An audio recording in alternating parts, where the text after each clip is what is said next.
February strikes left scars across Tel Aviv, not just on buildings, but on the people who live here. A series of Iranian missile attacks has reshaped daily life, leaving residents balancing fear and resilience. I toured many of the bomb sites.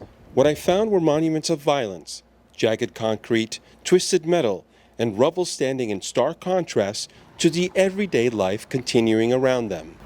The wreckage were simply part of the urban landscape. The impression was unmistakable.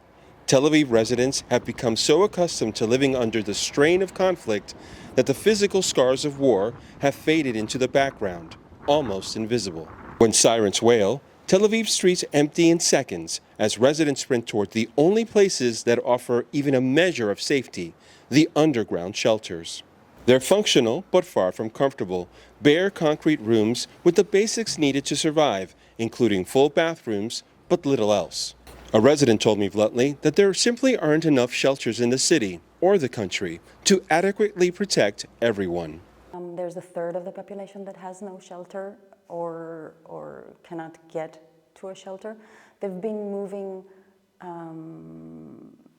mobile shelters to different areas. They did that in the south, they did in the north because they're most attacked, but still it's something that is not addressed.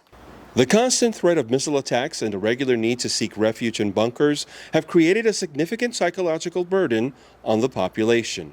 Everybody was tired, and I think that's a symptom of being in high stress for so long. Depends on how the trauma and how it manifests. Me, myself, I hear a bang, any bang now, and I don't think I'm scared, but my heart jumps and I stop breathing. Or a motorcycle that has this sound like a siren. Most of us are like, what, a siren? Oh no, it's a motorcycle. As Tel Aviv watches the latest confrontation in the Strait of Hormuz, these underground worlds remain a stark reminder of the city's vulnerability and its capacity to adapt. In Tel Aviv, Amugo Balta.